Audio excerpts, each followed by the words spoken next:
ಈ ಕೆಳಗಿನ ಯಾವ ಸಂದರ್ಭದಲ್ಲಿ ಕೊಟ್ಟಿರುವ ಸಂಖ್ಯಾ ಪಟ್ಟಿಯು ಸಮಾಂತರ ಶ್ರೇಣಿಯನ್ನು ಉಂಟು ಮಾಡುತ್ತದೆ ಮತ್ತು ಏಕೆ ಅಂತ ಒಂದು ಪ್ರಶ್ನೆ ಅದ. ಅದಕ್ಕೆ ಒಂದನೇ ಪ್ರಶ್ನೆ ಏನದ ನೋಡ್ರಿ. ಒಂದು ಟ್ಯಾಕ್ಸಿಯ ಬಾಡಿಗೆ ಮೊದಲ ಕಿಲೋಮೀಟ್ರಿಗೆ 15 ಆಗಿದ್ದು ನಂತರ ಪ್ರತಿ ಕಿಲೋಮೀಟ್ರಿಗೆ 8 ರೂಪಾಯಿ ಅಂತ ಇರುತ್ತದೆ.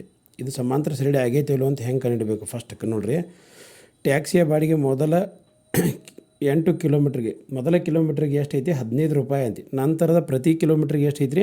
8 ರೂಪಾಯಿ ಆಗ್ತದೆ.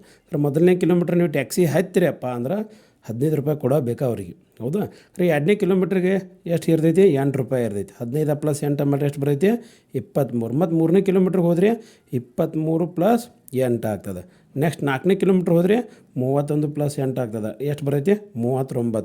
ಹಿಂಗೆ ಅವು ಸಂಖ್ಯೆಗಳನ್ನು ನೋಡ್ಕೊತ ಹೋಗ್ರಿ. ಮೊದಲನೇ ಪದ 15 ಬಂತು, 2ನೇ ಪದ 23 ಬಂತು, 3ನೇ ಪದ 31 ಬಂತು, 4ನೇ ಪದ 39 ಬಂತು. ಹಂಗಾರೆ ಶ್ರೇಣಿಯ ಸಂಖ್ಯೆಗಳು 15, 23, 31, 39. ಹಂಗಾರೆ ಇಲ್ಲಿ ನೋಡಿರಿ, 8 - 7 ಈ 2ನೇ ಪದ ಮೈನಸ್ 1ನೇ ಪದ ಮಾಡ್ರೆ 8 ಬರ್ತೈತಿ. 3ನೇ ಪದ ಮೈನಸ್ 2ನೇ ಪದ ಮಾಡ್ರೆ 8 ಬರ್ತೈತಿ. 4ನೇ ಪದ ಮೈನಸ್ 3ನೇ ಪದ ಮಾಡ್ರೆ 8 ಬರ್ತೈತಿ. ಆದ್ದರಿಂದ ಇದು ಏನಾಗೈತಿ?